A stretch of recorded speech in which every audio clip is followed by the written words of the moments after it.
Ito guys, ang balon-balunan. Kailangan pala ano. Ito guys, balon-balunan ng manok.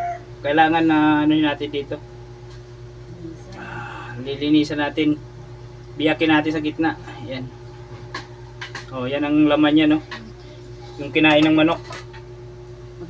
Yan, magiging ipot yan. Kailangan tanggalin natin dito. No. Guys. Itlog guys.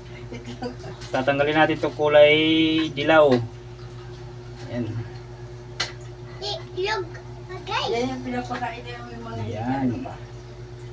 Habi. Dahan-dahan lang para hindi kumalat. Masarap yung balon-balunan.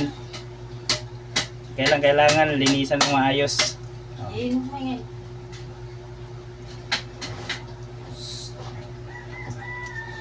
Yan.